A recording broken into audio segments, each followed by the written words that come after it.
del artículo 18 de la garantía constitucional, quiere hablar sobre el juicio previo, porque el juicio previo de la acción ya antes realizada. Entonces, ahí ya habla sobre nadie puede ser juzgado, que es el principio constitucional, y ahí dice que se destruye la inocencia, que es una acción derivada del juicio.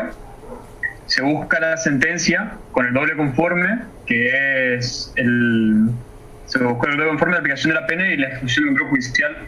Para mí habla sobre el proceso judicial, una vez que empieza la acción, sobre cómo seguir los pasos. Vamos a tomar la idea. Cuando hablas del juicio previo, estamos hablando de qué?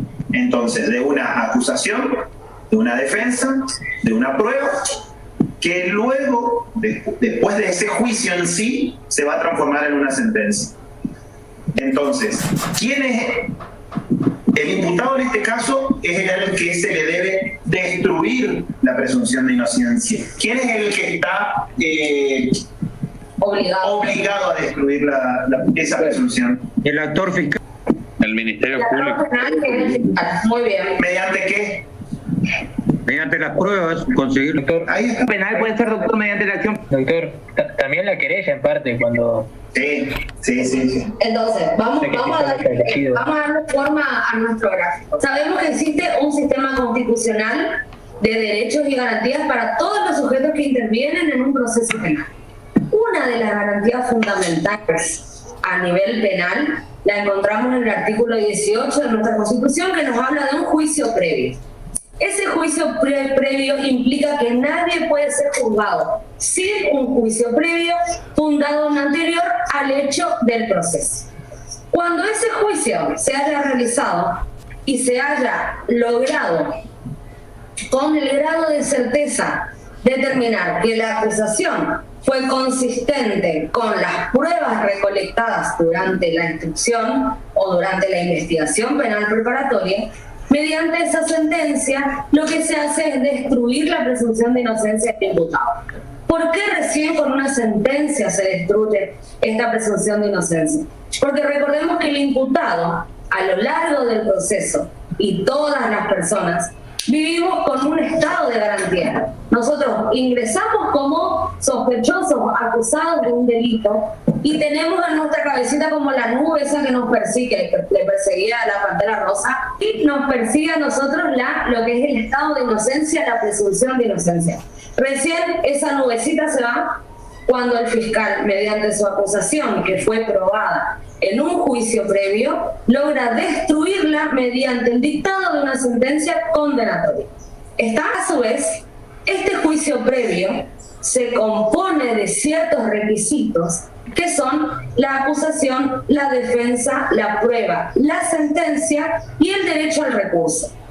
Esa estructura constitucional de juicio previo, la Corte Suprema de Justicia ya la, fijó y luego confirmó y la sigue sosteniendo en los diferentes fallos por los cuales fue analizando, como son el fallo Catonar, Tarifeño, García, Quiroz y Sandoval. Este derecho al recurso, que vendría a ser antes del año 94, la última etapa de este proceso penal, luego del caso Casal, que es un caso de la Corte Suprema de Justicia, habilita un nuevo ingrediente más a este juicio previo, que es el doble confort, que implica la revisión y la doble conformidad de un tribunal diferente y superior acerca de una sentencia de uno inferior. Eso es lo que significa doble conformidad. Hay doble conformidad respecto al resultado de un proceso penal, que en este caso sería una sentencia condenatoria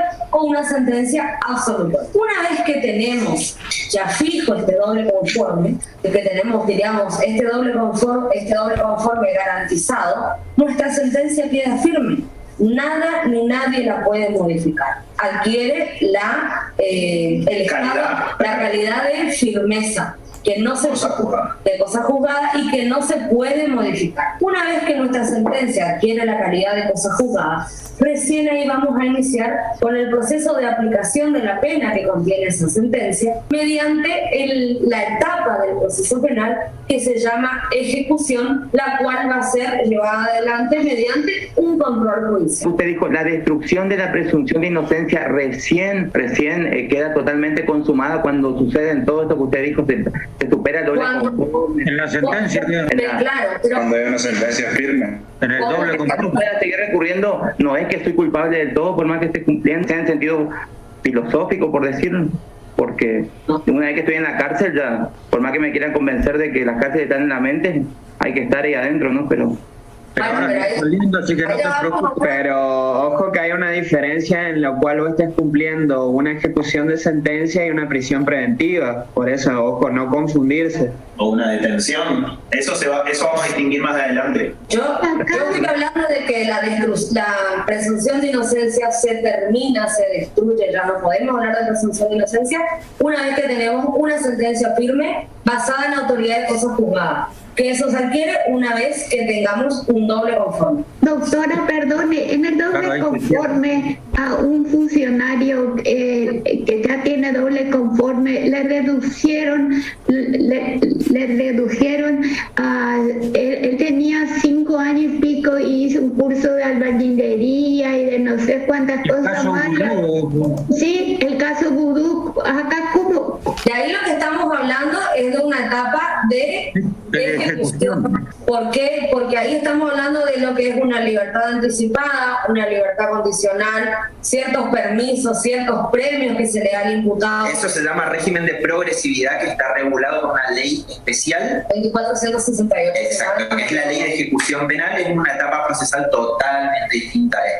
La primera etapa de lo que es el juicio previo. Por eso, Mónica, no te mezcles, porque esta etapa es la parte del juicio en sí, y una vez que ya hay sentencia firme basada en autoridad de cosa juzgada, se adopta el otro régimen, que es el de ejecución penal y control judicial de la ejecución de la pena, que son dos cosas totalmente distintas. Así que concéntrate ahora en esta parte. Acá. Sí. En esta etapa que sería nuestra acusación, la primera de nuestro juicio previo, que es la que nos va a permitir iniciar en la investigación de la comisión de un delito y ver si realmente podemos tener o no un proceso penal. Ahí estamos arrancando. ¿Está? Sí. Bien, vamos a lo que es, necesariamente vamos a tener que hablar de lo que es la acusación. La acusación, como siempre lo dice mi papá, voy a tomar sus palabras, la acusación es el corazón del proceso penal. Si nuestro proceso penal no tiene acusación, nuestro proceso penal no vive, está muerto. No existe. Por tanto, decimos que la acusación implica el motor necesario para iniciar, proseguir y concluir un proceso penal. Por más que de este juicio previo tengamos los demás elementos, tengamos prueba, tengamos defensa, tengamos hecho recurso, tengamos doble conforme, si no tenemos acusación, no tenemos proceso. Porque una pena solamente va a ser válida cuando sea consecuencia de la realización de un proceso penal, en el cual exista una acusación. Si hablamos de acusación, necesariamente tenemos que hablar de lo que es la acción penal, que es la potestad represiva del Estado que se encuentra contenida en la ley penal en cumplimiento de políticas criminales de persecución penal del Estado. Entonces, la acción penal, vamos a lo fácil, es lo que pone en movimiento el aparato jurisdiccional para iniciar la investigación ante la posible comisión de un delito o de un hecho con apariencia delictiva. Presuntamente delictivo, ¿sabes? ¿Sí? Cuando también hablamos de acción penal, tenemos que hablar de su distinción y tenemos que hablar de la titularidad de cada una de estas acciones. Para explicar eso, porque es más parte fácil, y aquí pasamos a la teoría. Termino este cuadro y vamos allá. Cuando hablamos de acción penal, tenemos que distinguir dos grandes grupos. ¿Están viendo los cuadros de Mati? No. El dibujo de Mati. No, estamos viendo. Cuando hablamos de acción penal, tenemos que dividir en dos grandes grupos. Lo que es la acción pública, por un lado, y lo que es la acción privada, por otro. Donde obviamente la titularidad de estas acciones va a ser diferente. La acción pública, el titular va a ser el Ministerio Público Fiscal, y en la acción privada, la víctima o el particular ofendido por el delito. Esta distinción de cuanto a clasificación de acciones y de titularidad lo encontramos en dos códigos. El Código Procesal Penal en el artículo 71, 72 y 73, y en el Código Procesal Penal de la Provincia de Corrientes en el artículo 25, 26 y 27. ¿Ya tienen? Vamos a arrancar con lo que dice el Código Penal respecto a las acciones públicas. El artículo 71 dice lo siguiente: sin perjuicio de las reglas de disponibilidad de la acción penal previstas en la legislación procesal. Sí, yo mandé, entonces arranquen de Formosa, de una. Bueno, vamos de nuevo. Entonces, analizamos el Código Penal, encontramos en el artículo 71 lo que es la regla general. La regla general que nos dice que todas las acciones van a ser públicas, con excepción de las que dependieran de instancia privada y de las privadas. Entonces, si nosotros tenemos que analizar el artículo 71, tenemos que dividir en tres partes. Primero, el artículo que empieza sin perjuicio de, o sea que ya nos está poniendo una limitación a lo que es la disponibilidad de la acción penal. Primer punto. Segundo, nos da la regla general que dice que deben iniciarse de oficio todas las acciones penales. Y la tercera pauta que nos da este artículo 71, con excepción de, y nos da las dos excepciones, las que dependieran de instancia privada y las acciones privadas. Vamos a pasar al segundo artículo. Acá necesitamos más atención porque este artículo 72 nos modifica todo lo que les acabo de decir. El artículo 72 nos habla de que son acciones dependientes de instancias privadas las que nacen de los siguientes delitos.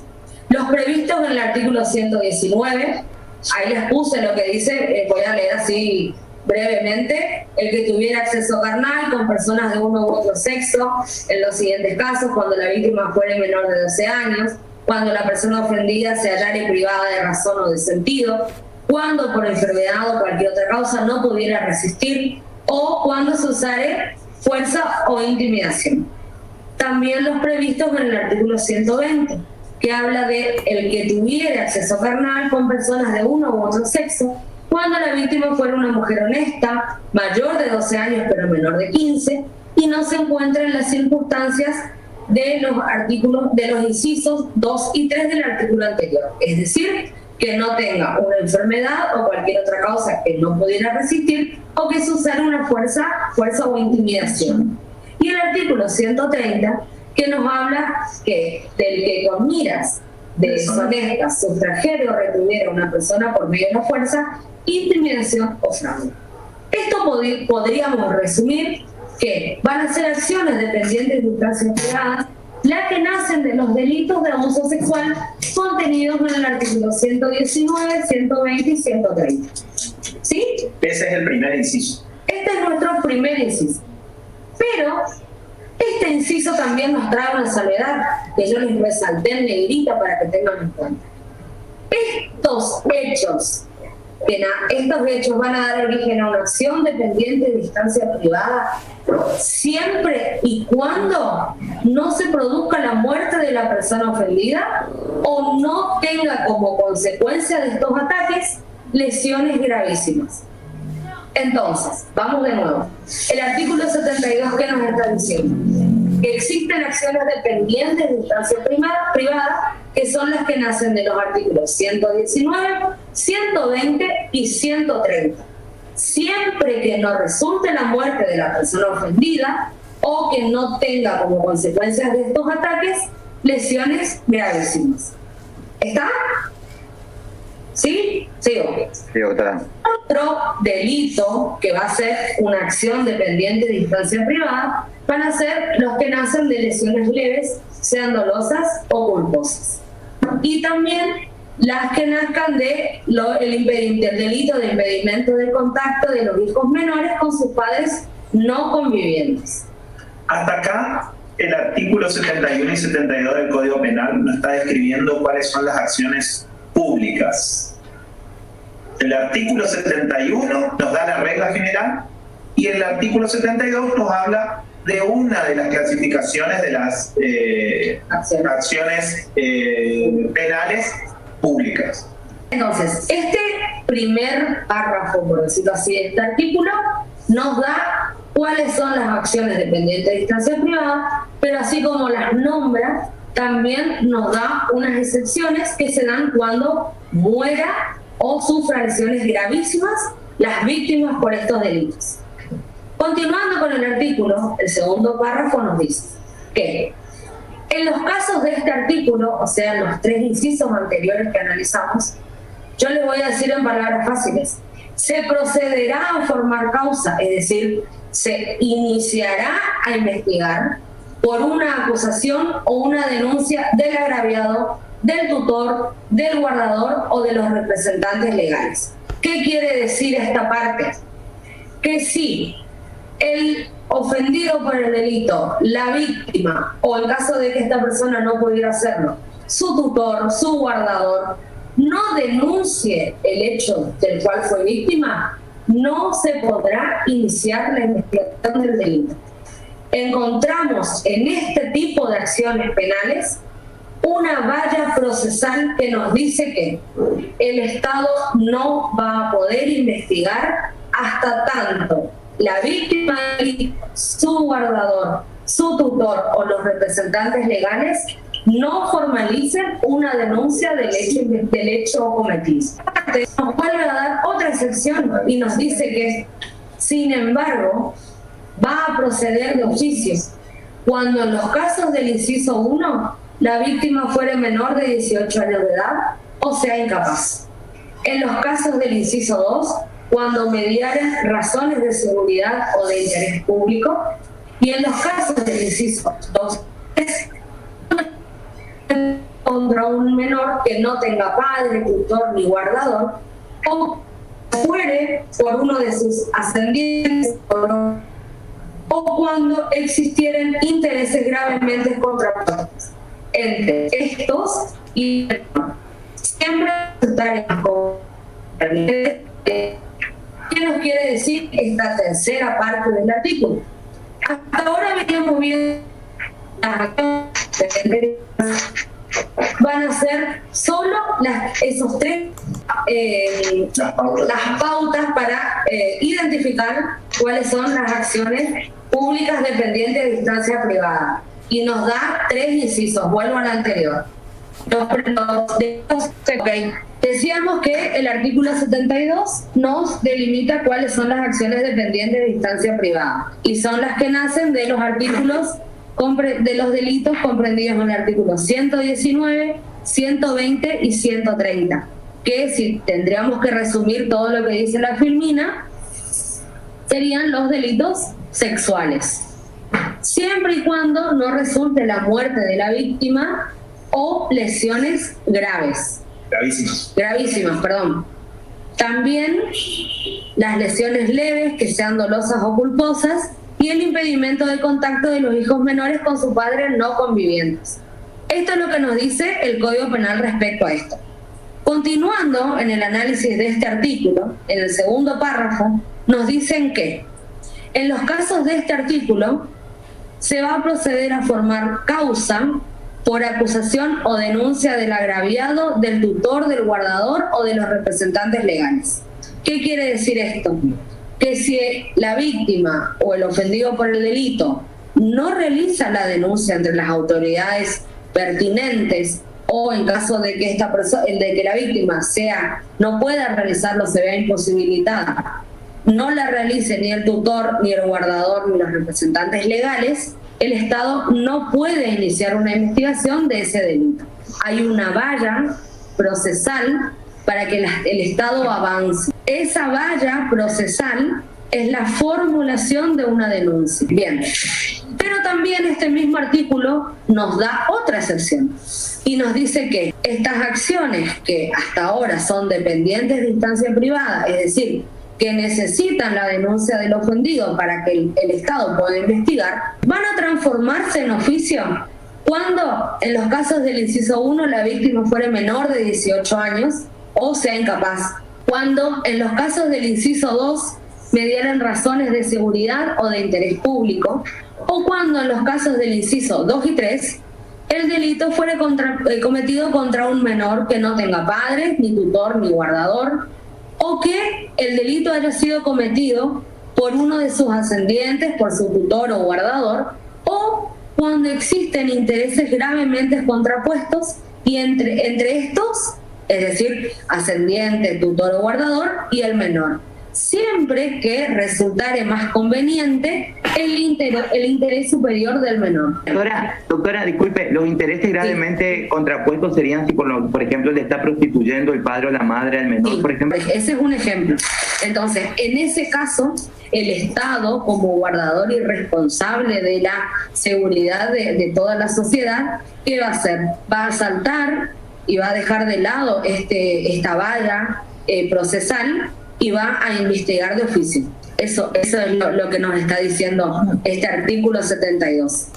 Continuando en el análisis de los tipos de acciones, encontramos el artículo 73, que nos habla de el segundo grupo de acciones, que son las acciones privadas, y determina que van a ser acciones privadas las que nacen únicamente de estos delitos: calumnias e injurias, violación de secretos, concurrencia desleal e incumplimiento de los deberes de asistencia familiar cuando la víctima fuere el cónyuge. ¿Qué hace este artículo 73? Nos delimita el objeto de las acciones privadas. Estas y solo estas van a ser acciones privadas. Acuérdense que el 71 y el 72 nos hablaba de las acciones públicas y hacía la distinción de las que son perseguibles de oficio y en el 72 las que son dependientes de instancia privada. ¿Cuál es la diferencia entre las perseguibles de oficio y las dependientes de instancia privada? Que en las dependientes de instancia privada se necesita algo para iniciar.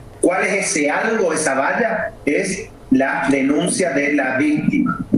En cambio, en las acciones públicas perseguibles de oficio, que nos habla el artículo 71, no existe ninguna valla. El Estado toma conocimiento de un delito y automáticamente puede actuar de oficio. Esto nos define el artículo 71. ¿Sí? Doctor, igual el artículo 72 hace una excepción de las que son perseguibles de oficio. Sí. Estamos dando a grandes rasgos de nuevo, porque esto lo tienen que leer, releer, recontraleer para poder entender. Pero sí, hay excepciones tanto en las del artículo 72 como en las del artículo 73 que vamos a ver ahora. El artículo 73 continúa diciendo que van a ser acciones privadas las que, de conformidad con lo dispuesto por los códigos procesales, por las leyes procesales, surgen de la conversión de la acción pública en privada o de la prosecución de la acción penal por parte de la víctima. ¿Cuáles serían estos casos? Estos casos son cuando se aplica un criterio de oportunidad.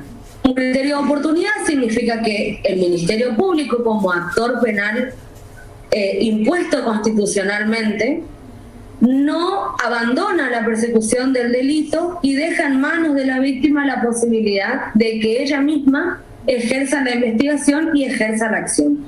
A eso se habla, a eso nos referimos con conversión de acción pública en privada o de la prosecución de la acción penal por parte de la víctima. La acción por calumnias e injurias podrá ser ejercida solo por el ofendido y después de su muerte por el cónyuge, hijos, nietos o padres sobrevivientes.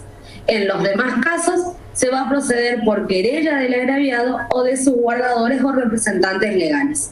Este artículo también nos está diciendo que quien es el titular y quien debe ejercer este tipo de acciones privadas es el ofendido, y luego de su muerte se habilita la instancia para el cónyuge, hijos, nietos o padres sobrevivientes. Y también nos menciona que la forma en la cual se debe ejercer esta acción privada es mediante una querella del agraviado o de sus guardadores o representantes legales. En definitiva, tenemos ahora lo que nos dice el Código Penal de la provincia de Corrientes. Continuamos con el análisis de las acciones en el Código Procesal Penal. Lo anterior era el análisis de las acciones penales en el Código Penal. Ahora venimos al Código Procesal Penal. Provincia de Corrientes, Machi creo que les puso los artículos de Formosa. Tommy, si puedes colocarlo de Chaco, sin perjuicio de las facultades que este código le confiere a la víctima o a personas humanas o jurídicas a las que sin serlo se les reconoce en este código derecho a querellar. El fiscal debe iniciar de oficio siempre que no dependan de instancia privada, irse ni hacerse cesar, excepto en los casos expresamente previstos. El artículo 27 nos habla de la acción dependiente de instancia privada y nos dice que si el ejercicio de la acción pública dependiente no, la acción penal no es una acusación. Al hablar de acusación tenemos que necesariamente hablar de acción penal, pero la acción penal no es la acusación. La denuncia es lo que se denomina ¿sí? un requisito preprocesal para aquellos delitos que son de acción pública dependientes de instancia privada. ¿Qué quiere decir? Es que el que es titular de la acción va a ser el Ministerio Público Fiscal, pero el propio Código de Formas requiere esta instancia, digamos, de la denuncia a partir de la víctima o de aquellos que imponga el Código Procesal, para que Ministerio Público Fiscal recién comience la investigación, ¿sí? La denuncia en sí no es la acción. La acción es la forma de excitar la jurisdicción para que avance el proceso penal. Pero la denuncia, en el caso, por ejemplo, de los delitos de acción pública dependiente de instancia privada, es un requisito preprocesal nada más. Además, para que te quede más claro, puede existir casos en los cuales haya delitos perseguibles de oficio, pero se puede realizar la denuncia de todas maneras, porque la denuncia, recuerden que es un medio de poner en conocimiento, ¿sí?, de la autoridad policial o ante el equipo público fiscal, pudiéndoselo hacer de manera escrita o de manera oral, de que hay un actuar, ¿sí?, un hecho de apariencia delictiva para que comiencen a investigar. Así que denuncia no es lo mismo que acción penal. Quítenselo eso de la cabeza. Además, la acusación tampoco es lo mismo que la acción penal. O sea, la acusación tiene que llevar relato del hecho, tiene que llevar una calificación legal, tiene que llevar un soporte probatorio. Hay más condimentos, digamos, la acusación que la acción penal en sí misma. La acción penal es justamente como se dice, el corazón del proceso, porque es lo que te habilita a que el Ministerio Público Fiscal con la querella inicie, digamos, la fase de investigación para después llegar a la acusación. Claro, Silvana lo explicó bien, diciendo que la acción penal es el medio procesal que tenemos para iniciar, ¿sí?, lo que es la investigación, digamos, de la jurisdicción, ¿sí? Es decir, abrir ese amparo, ¿sí?, de justicia que tenemos dentro del marco de constitucional, digamos, ¿sí?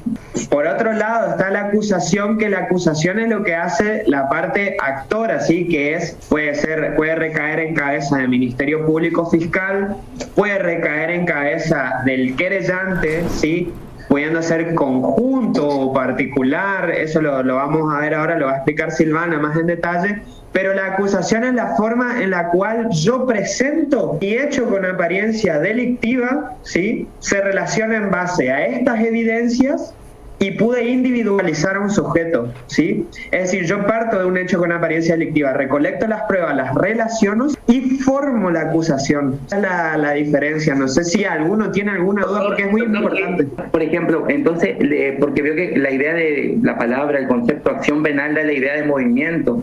Entonces, por ahí lo que me confunde. ¿Cuándo comenzaría? Porque la doctora, si no entendí mal, dijo la acusación, por eso yo la relacioné automáticamente, pero me doy cuenta ahora. No, ahí está viendo. Que pase la CDU y vamos a... Pase el CDU ahí. Bueno, seguimos con el tema de acción y acusación. O sea, Dijo Silvana que la acción es el corazón del proceso penal, es decir, si no hay acción no hay proceso penal. Es lo que habilita, es el punto de partida que habilita el resto. La acción penal es lo que activa la posibilidad de empezar a ejercer la jurisdicción en el caso concreto y de desempeñar la fase investigativa. Después se va a llegar a una acusación formal cuando se recolecten todas las pruebas, cuando se tenga determinado cuál es la calificación legal que se le pretende atribuir al hecho y tengan bien determinado quiénes son los posibles autores. O sea, la acusación como en sí misma ya es una etapa mucho más avanzada, que sí tiene su origen en la acción. Estábamos haciendo la distinción entre las acciones. O sea, vamos a la clasificación porque estoy viendo que no quedó claro. Ajá. Okay. Bueno, vamos de vuelta. Vamos a hacerlo lo más práctico y en lo posible. Con respecto a las acciones, ¿cuál es la funcionalidad o cuál es el concepto? Va a ser el medio procesal que tiene. Se sigue cortando mucho. Sí, se corta. De última, si no, hablá y que hacer lo que ellos imaginen los distintos medios. ¿Cuál es la funcionalidad de la acción? La acción es el medio procesal que tiene el Estado para poder ejercer la punibilidad o la persecución de un delito. ¿Bien? La acción en definitiva entonces va a ser el instrumento o la manera en la que el Estado va a moverse para poder ejercer esta investigación o para poder iniciar esta investigación. Tenemos diferentes tipos de acciones. Supongamos que nuestra acción es no un método procesal, sino que es una personita que tiene dificultades de movimiento para caminar sola. ¿Sí? Entonces tenemos diferentes tipos de acciones que van a ser estas herramientas que nos van a ayudar a que nuestra accioncita pueda desplazarse y atravesar o navegar lo que es la vida del proceso penal. Vamos a tener primero que nada que distinguir entre acciones públicas y privadas. Y dentro de las públicas vamos a tener otra subdivisión que son públicas de oficio o dependientes de instancia privada. Artículos 71 y 72. Exacto. Y las privadas pueden ser originarias o derivadas. 73 del Código Penal. Bien. Las acciones públicas van a ser aquellas en las que el Estado por sí mismo va a realizar la investigación. Y las privadas son en las que el particular, el ofendido o el agraviado va a ser quien investigue y ya no el Ministerio Público Fiscal. Por eso se llaman privadas, porque es la persona privada la que investiga, la que lleva adelante la instrucción. Y en las públicas es el Ministerio Público, para que tengan referencia de palabritas. ¿Cuál es la diferencia entre las públicas de oficio y las dependientes de instancia privada? Que las públicas de oficio las inicia el fiscal sin necesidad de intervención de nadie, y en las dependientes de instancia privada es como que el fiscal primero que nada necesita un empujoncito, lo que nosotros vamos a llamar un requisito preprocesal, que es la denuncia de la persona ofendida, del afectado, y recién a partir de esta denuncia es que el Ministerio Público Fiscal va a tener habilitada la instancia para hacer todo a partir de ahí ya solo. Volvemos a la acción como personita. Supongamos que nuestra personita no se puede mover, justamente tiene dificultad de movimiento. La acción pública de oficio va a ser nuestra sillita eléctrica. ¿Por qué? Porque le aprieta un botón, ya va sola, no necesita empujar nada, puede moverse tranquilamente. En la segunda tenemos una sillita de ruedas, ya no es eléctrica, que va a ser nuestra acción pública dependiente de instancia privada. ¿Por qué? Porque necesita el primer empujón de una persona, que en este caso va a ser del ofendido, para después ir rodando sola o que nuestra propia acción vaya haciendo girar la rueda. Y por último tenemos nuestra acción privada, que van a ser las muletas. ¿Sí? ¿Por qué? Porque directamente es la persona la que tiene que hacer todo el esfuerzo. Ya no es que va a empujar una silla, ya la silla no se mueve sola, nada, sino que uno tiene que agarrar, calzarse las muletas y llevarla para poder mover a la acción.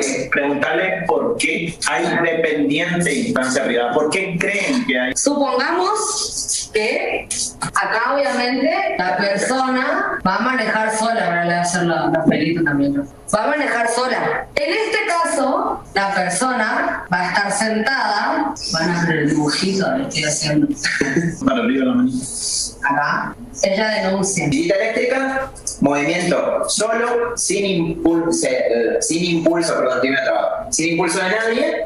es nuestra acción de oficio. Es decir, el Ministerio Público Fiscal, así como se entera de un hecho presuntamente delictivo, sea como sea las noticias, sea por la vecina chusma del barrio, sea porque pasó, caminó y vio el hecho presuntamente delictivo, comienza a actuar de oficio sin intervención de nadie. Acción pública dependiente de instancia privada, necesita el empujón para poder desplazarse.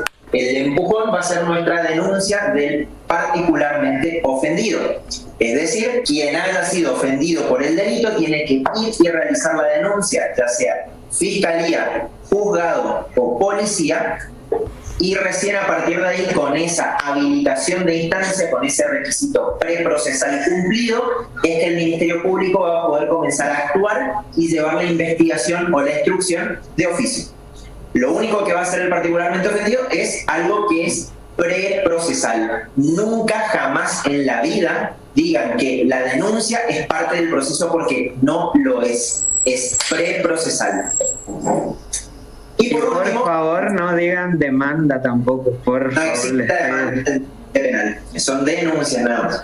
Y por último tenemos a nuestras muletitas, que va a ser la acción privada, donde ya directamente no existe impulso, porque en realidad todo es impulso, porque el ofendido, particularmente ofendido, es quien tiene que llevar adelante toda la investigación. El Ministerio Público no actúa en absoluto, sino que es el ofendido quien va a actuar a través o mediante lo que nosotros conocemos como querella criminal. Que esta querella criminal, en este caso, por nunca actuar en el Ministerio Público, va a ser querella exclusiva y no conjunta, porque no hay nadie en conjunto, no está la Fiscalía para ir en conjunto de nadie, sino que va a ser exclusiva. Primero quiero hablar de la denuncia, y ahí explico eso.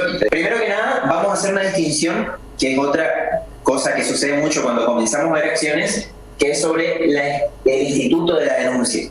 ¿Sí? La denuncia tiene dos formas de realizarse, o dos finalidades, debería decir, dependiendo de qué tipo de acción sea.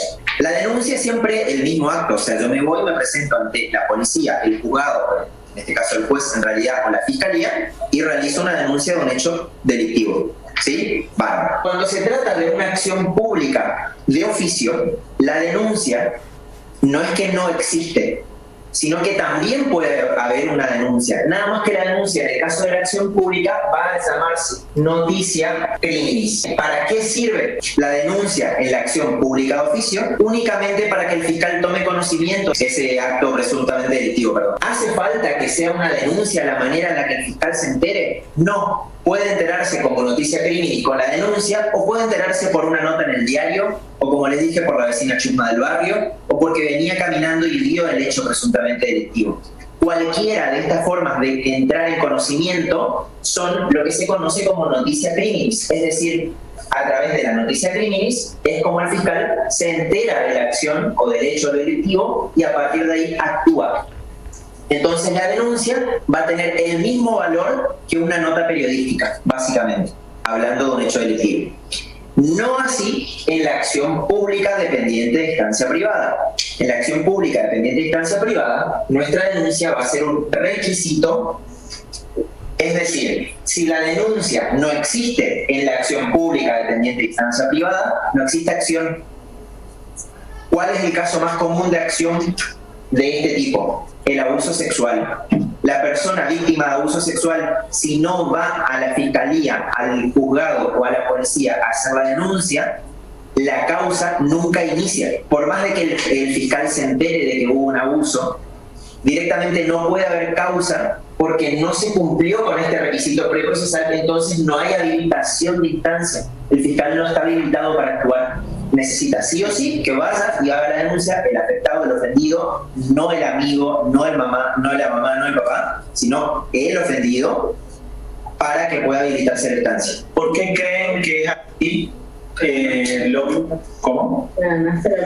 ¿Por qué creen que el artículo 72 pone este requisito preprocesal en este tipo de acciones? Por el hecho de que política criminal no es que toma la decisión de iniciar las acciones, toma la decisión de denunciarlo. Quien toma la decisión de iniciar la acción o no es el fiscal, porque el actor público, o sea, el actor penal, perdón, va a ser el Ministerio Público, el titular de la acción, va a ser el Ministerio Público a través de la figura del fiscal, de la fiscalía. El fiscal es el que decide si inicia o no la acción. ¿Por qué hago esta distinción? Eso tiene relevancia en las acciones privadas, originarias o derivadas. Doctor, puede ser también, además de lo, fundamentalmente como lo que dijo la compañera y el doctor, porque también en las cuestiones sexuales a veces pasa, yo le digo lo que a veces veo en la calle con gente policía que conozco, que se meten por ahí en abuso simple, lo que sea, y después resulta que la misma pareja dice se reconcilian a veces en cuestiones así, y totalmente se despliega una maquinaria que un desgaste,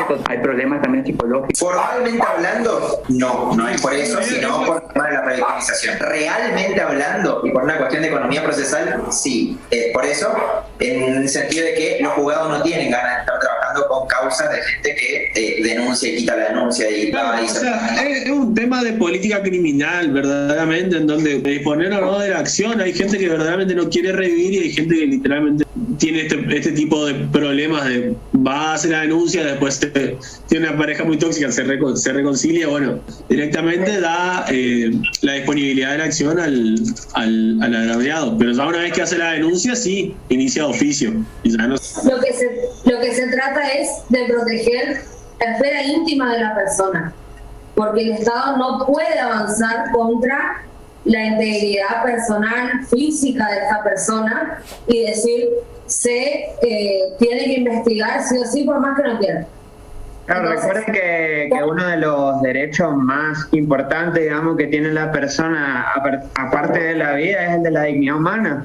Así que como son delitos que se encuentran muy arraigados con respecto a ese derecho, digamos, a la dignidad, claro. Son delitos que se consideran que necesitan sí de este requisito preprocesal, pero por el hecho de que se encuentra en tela de juicio lo que es justamente la dignidad de la persona, es para no revictimizarla y demás, ¿entiendes? Es que en este caso el Estado considera particularmente mucho más importante lo que es la dignidad a lo que es, por así decirlo, el interés público respecto al delito. Por último, vamos a las acciones privadas y su definición entre originarias y derivadas, que es básicamente la corrección que había hecho, de que la denuncia, o sea, de realizar la denuncia no es el interés de iniciar la acción, sino simplemente el interés de realizar la denuncia. ¿Por qué? Ya te doy la palabra a Dana, dame un segundo si termino de explicar esto y ahí sí les doy el feedback. La distinción entre las acciones privadas, originarias y derivadas es lo que vemos en el artículo 71. 71 es eso. El 71, sin perjuicio de, es decir, el sin perjuicio de se refiere a que el Estado tiene la disponibilidad de la acción pública. ¿Qué quiere decir la disponibilidad? Que puede decidir abandonar la acción pública y a partir del abandono genera que la acción pública se convierta automáticamente en privada. Supongamos que hay una persona famélica o prácticamente famélica, porque el luto famélico en realidad está despenalizado, pero que tiene hambre, va a una verdulería y roba un mazo de acelga. No va a comer una banana. Una banana. Bueno, más rápido. Una banana. Manzana. Un paquete de arroz, tampoco vale. Roba una manzana, una banana. O se da cuenta el verdulero, va y hace la denuncia como noticia criminis. ¿Por qué? Porque el hurto viene a ser una acción pública de oficio. Entonces realiza la denuncia como noticia criminis, le cuenta al fiscal todo lo que pasó y el fiscal dice, no voy a mover todo el aparato del Estado, iniciar una causa, hacer una declaración de imputado, tener 1 año y medio de proceso penal por el hurto de una banana o una manzana. Déjenme de joder. ¿Qué va a hacer? Va a decir, yo acá no me meto, esto no tiene significancia real o social como para que intervenga el aparato judicial o que pongamos en marcha el aparato jurisdiccional y por ende voy a hacer abandono de la acción, transformando de esta manera la acción pública en una acción privada como si fuese una calumnia, una injuria, en la cual el ofendido, en este caso el verdulero, va a tener que presentar una querella exclusiva y ya no conjunta, una querella exclusiva y realizar la instrucción él si es que le interesa realmente la persecución del delito. Perdón, si no le interesa la persecución del delito, directamente queda todo en la nada y se abandona totalmente la acción. Entonces, esa va a ser nuestra diferencia entre las acciones privadas originarias o derivadas. Originarias son las que el código ya nos dice cuáles son, por ejemplo, calumnias, injurias, y las derivadas son las que se van a dar por abandono de la acción pública por parte del Estado. Por eso hablamos de la disponibilidad de acción del Ministerio Público Fiscal, y por eso no decimos que la intención de denuncia sea lo mismo que la intención de arrancar un proceso penal, porque en definitiva quien dispone del proceso es el fiscal, no es la víctima. La víctima es simplemente la persona que hace funcionar o que pone en conocimiento y habilita la instancia. Hasta ahí, querella exclusiva y conjunta. En definitiva, la querella, para terminar nada más, y ahí sí le doy la palabra así, la querella puede ser exclusiva en cuanto son acciones privadas, es decir, no interviene nadie más que el querellante, por eso es exclusiva, y conjunta cuando el querellante acompaña al fiscal cuando son acciones públicas. O sea que ahí sí o sí va a estar el Ministerio Público Fiscal y la querella puede acompañar como una acusación en paralelo, digamos. Por eso se habla de conjunta o exclusiva nada más. Bien. ¿Seguimos? Seguimos. Igual, el gráfico. Mi consulta era qué pasa si las acciones dependientes, el afectado retiraba la denuncia. Eso no anula la acción penal una vez iniciada, ¿no es cierto? No, justamente. No, la inició. Por eso hablamos que son públicas, porque de vuelta la disponibilidad de la acción la tiene el Ministerio Público. La denuncia es nada más que lo que te habilita la instancia. Una vez que te habilitaste la instancia y retirás la denuncia, la instancia igual ya había estado habilitada y ya la disponibilidad la tiene el Ministerio Público, por más de que vos retires la denuncia. No hay preguntas tontas, hay tontos. En los años, esta es la confusión mayor, porque confunden la titularidad de la acción pública dependiente de instancia privada con la titularidad de acción privada y el rol que cumple la denuncia dentro de este tipo de acciones. Decimos entonces que la acción penal se divide en acción pública y en acción privada, que la acción pública a su vez se subdivide en las perseguibles de oficio y dependientes de instancia privada. La titularidad de la acción pública en su conjunto, es decir, abarcativa de la perseguible de oficio y la dependiente de instancia privada, es del Ministerio Público. ¿Cuál es la particularidad que tiene esta acción pública dependiente de instancia privada? Es que para iniciar la investigación se requiere la denuncia de parte de la víctima. Si no hay denuncia por parte de la víctima, esa investigación no se inicia. Ahora, ¿qué sucede con las acciones privadas? El titular en este caso es el particular ofendido o el damnificado por el hecho delictivo. ¿Cuál es la diferencia entre la forma de ejercer una acción pública y la forma de ejercer una acción privada? La diferencia está en la investigación. En la acción pública, la investigación la va a llevar adelante desde el momento en que toma conocimiento, ya sea por una denuncia o porque lo vio directamente, el Ministerio Público. El Ministerio Público es quien va a recabar todas y cada una de las evidencias que le permitan a él formar una acusación a los fines de continuar con un juicio para poder lograr una condena. En cambio, en la acción privada, el titular es el particular ofendido. Por ende, esta investigación, esta recolección de hechos, esta investigación penal preparatoria va a estar a cargo exclusivamente de él mediante el instrumento que es la querella. En este caso de acción privada, como solo participa el particular ofendido y el particular ofendido es quien tiene que llevar adelante él solo todo, decimos que es una querella exclusiva, porque exclusivamente va a participar el particular ofendido y nadie más. En cambio, cuando hablamos de las acciones públicas, tanto perseguibles de oficio como dependientes de instancia privada, y sabemos que el titular es el Ministerio Público, y sabemos que en caso de acciones dependientes de acciones públicas dependientes de instancia privada se haya abierto la instancia mediante la denuncia del ofendido, quien va a investigar y a recolectar todas las evidencias en una investigación penal preparatoria es el Ministerio Público porque es el titular. Ahora bien, este particular ofendido, por desconfianza en el Estado, en el actor penal público que es el Ministerio Penal Público, o simplemente por tener un control más riguroso y más detallista de cómo avanza el proceso, lo que hace es contratar a un abogado y constituirse en querellante conjunto. Es decir, que tanto el Ministerio Público Fiscal va a investigar por su lado la comisión del delito y va a recabar todas las evidencias necesarias, y por su parte, este querellante conjunto que se conforma con la participación de la víctima junto con su abogado defensor en el proceso, va a investigar también por su parte, a lo cual puede adherirse a todo lo actuado por el Ministerio Público Fiscal o puede incorporar o agregar elementos que muchas veces el Ministerio Público no lo puede realizar. Este caso de querellante conjunto es lo que siempre sucede en la mayoría de los casos que nosotros vemos en la tele.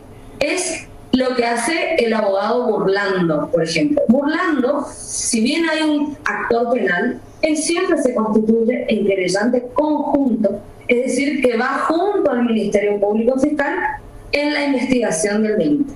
Ese es el rol, digamos, del abogado querellante conjunto. Acompañar, complementar toda tarea que haga el Ministerio Público como actor penal público. Tienen que tener en cuenta que estas acciones dependientes de instancia privada y acciones que se pueden convertir, tienen una excepción, donde se pueden convertir en públicas perseguibles de oficio, que es lo que analizamos en el artículo 72, cuando sean delitos contra la integridad sexual de menores o de incapaces, cuando haya lesiones leves, dolosas o culposas y mediaran razones de seguridad o interés público, cuando haya lesiones leves, dolosas o culposas e impedimento de contacto con los hijos menores con sus padres no convivientes.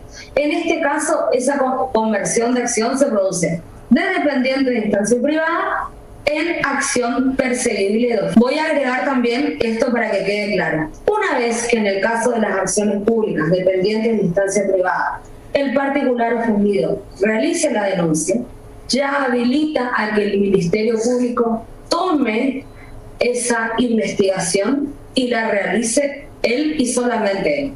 Es decir, es como una vez que la denuncia le da el empujoncito para que la persona continúe y la acción continúe sola. Sin ese empujoncito no se puede investigar el delito. También tenemos otra excepción, que es la que estaba hablando Mati, que es la conversión de la acción pública en acción privada mediante los criterios de oportunidad.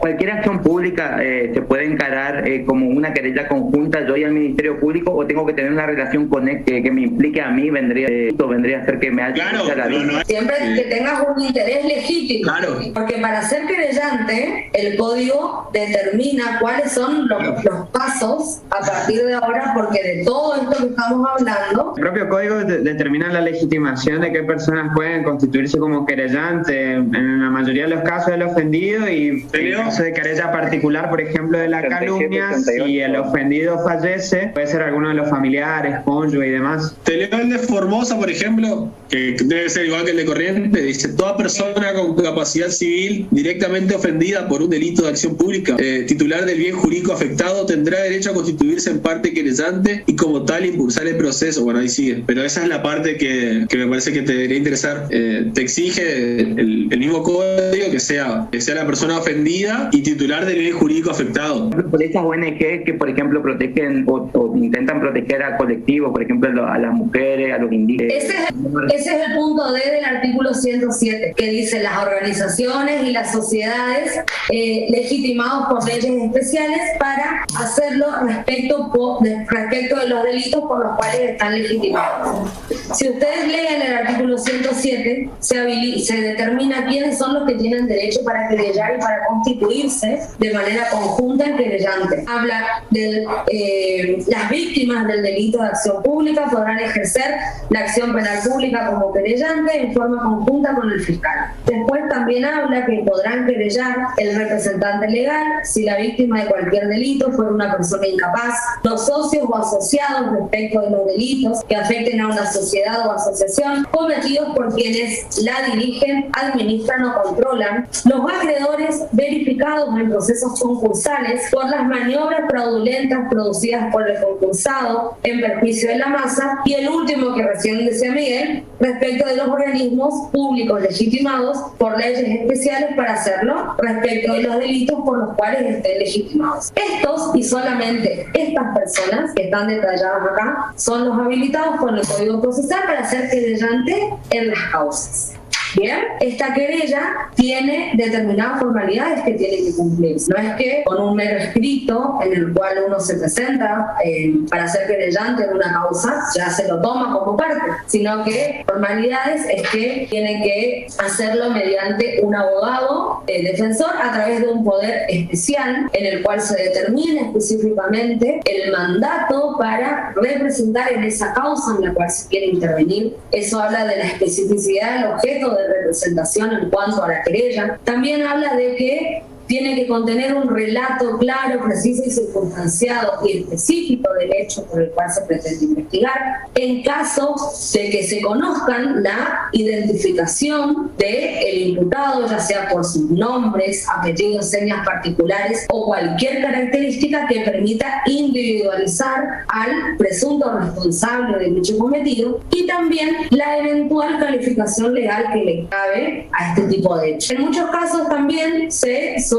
incorporar o agregar también las evidencias con las que uno cuenta ya para que esta constitución de querellante pueda continuar y hacerlo de una manera más rápida y bien. No esperar a que avance esta investigación para luego después ir incorporando estas pruebas. Por supuesto que toda presentación de querellante, por más que se cumpla con las formalidades, no significa que va a ser tenido en cuenta, sino que está sujeta a la oposición por parte de la defensa del imputado y por la vista que realice el Ministerio Público Fiscal.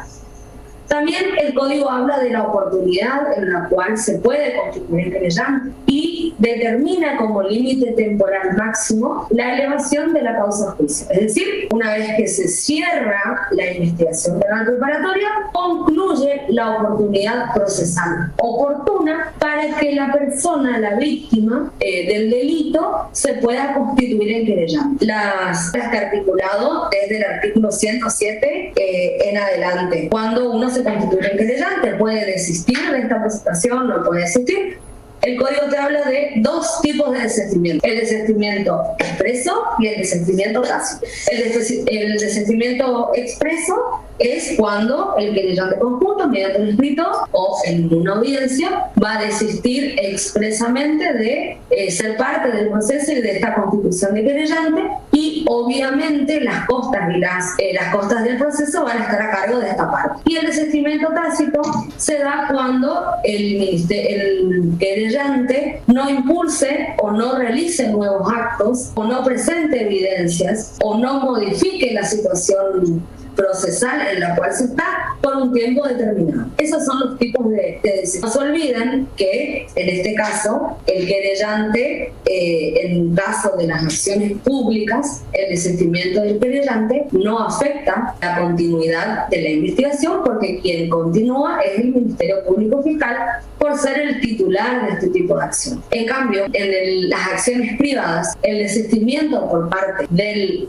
particular ofendido, de este querellante exclusivo, lo que hace es caer en instancia y que se cierre este proceso que ya fue abierto. Eso yo ya voy a la práctica. En la práctica, cuando uno desiste de la instancia de constitución y querellante, obviamente que se puso en movimiento el aparato jurisdiccional, obviamente que se inició una investigación y obviamente que se devengaron gastos. Entonces, quien va a tener que afrontar esos gastos devengados a consecuencia de la constitución de querellante va a ser la propia víctima.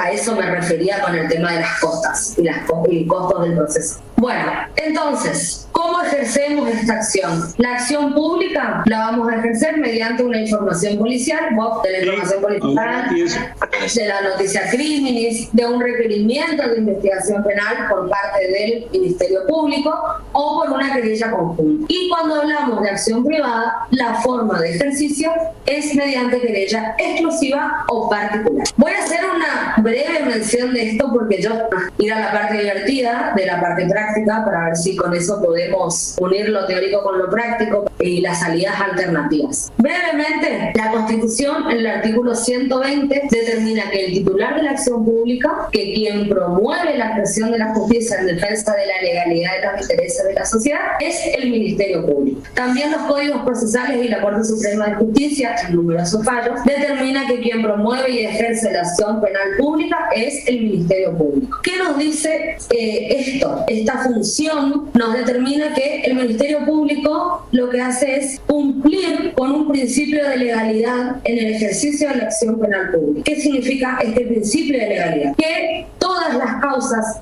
se inician, se continúan y se concluyen, todas las acciones penales que se inician, se continúan y se concluyen en el proceso penal son bajo la mera facultad del Ministerio Público. Antes de la reforma del Código Penal se determinaba que el actor penal no podía disponer del ejercicio, es decir, que toda causa que se iniciaba y que tomaba conocimiento del actor penal público obligatoriamente se debía investigar y no se podía suspender ni hacer cesar, ¿no es cierto?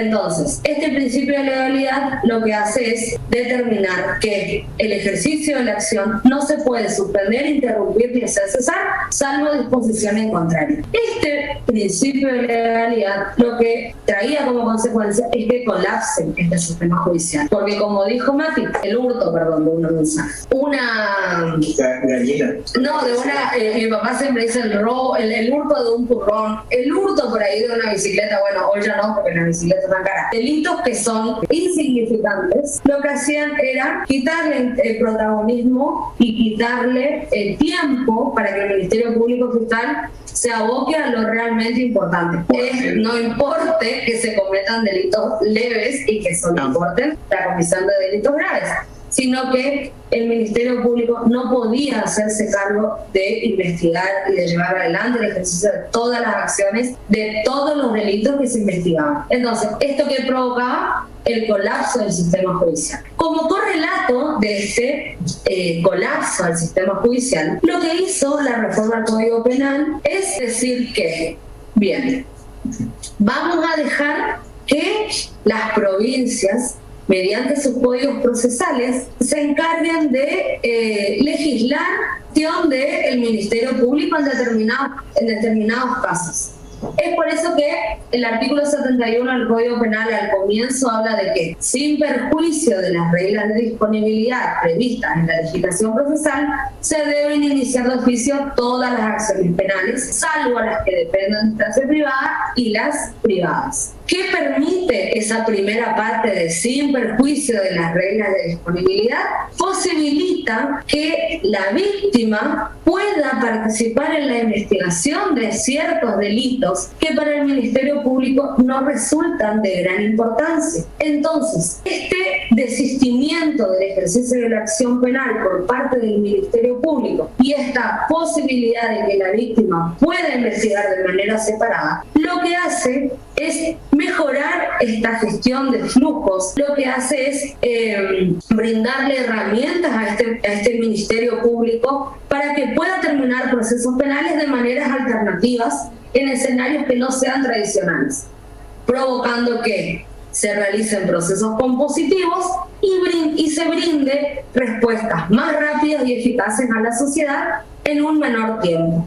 Esto es lo que se llama salida alternativa. Estas reglas de disponibilidad, estas salidas alternativas, son 5 y están establecidos por criterios de oportunidad, conversión de la acción penal pública en privada, conciliación, suspensión del juicio prueba y acuerdos entre partes. En esto que es regla de disponibilidad.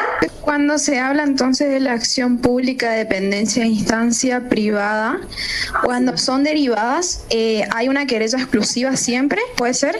¿O es opcional? Sí, cuando son derivadas, siempre hay una que... Es una conversión de la acción pública en privada. Entonces, la forma de ejercer ya se convierte en una acción privada, es la querella. Es mediante, porque no es dependiente la privada esa y por otro lado la privada. Es una acción pública dependiente de instancia privada y es una acción privada. no es lo mismo. Entonces, ustedes al hablar no se mezclan. Mati lo que les habló en las acciones privadas al distinguir entre originarias es que las acciones privadas originarias son las establecidas en el artículo 73. El código determina que esas y solo esas van a ser acciones privadas. Vamos a ejercer esas acciones y el segundo párrafo de este artículo 73 son acciones privadas, no sé si estás leyendo acá, las que de conformidad con lo dispuesto por las leyes surgen de la conversión de la acción pública en privada o de la prosecución de la acción penal por parte de la víctima. Serían las derivadas, que son las que recién les estaba explicando, que hay un abandono de ejercicio de persecución de la acción penal por parte del Ministerio Público, dándole la posibilidad a la víctima o al particular ofendido para que ella misma investigue. Es decir, que nacen como acciones públicas, se convierten en privadas por el desistimiento del Ministerio Público, en este caso, que es el que lleva el ejercicio de la acción en las acciones públicas. Y le da la chance, al convertirse en privada, le da la chance al particular ofendido o víctima de continuar. ¿Cómo continúa el proceso? Mediante una querella particular. El que era conjunto, el que podría ser conjunto era de oficio, entonces. Sí. Podría ser. Mira, te lo hago más claro. ¿Qué diferencia hay entre una acción privada originaria y entre una acción privada derivada? Ninguna. La forma en la que llegan a ser privadas nada más. Pero el ejercicio de ambas es exactamente el mismo. ¿Por qué? Porque las dos son acciones privadas. Nada más que nacieron de manera diferente, pero las dos son exactamente iguales porque son privadas. Y se ejercen de la misma manera y se llevan adelante de la misma forma. Entonces, las acciones privadas son, ya dijimos, las que no interviene el Ministerio Público Fiscal, sino que tienen que ser impulsadas por el directamente ofendido a través de una querella exclusiva. ¿Esto qué significa? De que va a depender ya directamente del ofendido si tiene ganas o no de hacer la querella. Si tiene ganas de hacer la querella y perseguir el delito, hace la querella y persigue el delito. Si no tiene ganas de perseguir el delito, no lo hace y muere ahí. Entonces, la diferencia está nada más que en cómo llegan a ser privadas, pero no en el ejercicio en sí de la acción. Bueno, antes de avanzar el tema, entonces usted nos aconseja como método de estudio escribir bien acción pública, acción privada, acción penal, porque a veces Que me cuenten, no veo nada. La conversión de la acción pública en acción privada responde al criterio de oportunidad, cuando habló de la modificación del Código Penal. Exacto, es exactamente eso. O sea, el criterio de oportunidad es justamente el criterio que va a tener el Ministerio Público sobre si perseguir o no al delito o convertirlo en una acción privada, básicamente. Justamente por eso es el criterio de oportunidad, si va a ser oportuno o no perseguir el delito. Respecto a la política criminal. Claro. O sea, los criterios de oportunidad, todos los criterios de oportunidad se basan en cuestiones de política criminal, básicamente. Porque va variando el criterio de cuándo se aplicaría o no un criterio de oportunidad, así como va cambiando el tiempo. Digamos, en ningún lado está escrito qué delitos van a ser los que se conviertan o cuáles no, sino que eso justamente son criterios particulares que va a tener el Ministerio Público en el momento de ejercerlo. Así que sí, en definitiva se basan siempre en criterios de política criminal. No sé si se entendió, te aclaré la duda. De todas maneras, no es Sí. en lo que es los criterios de oportunidad. Que sepan la distinción entre acciones y la función de la denuncia en cada una de ellas.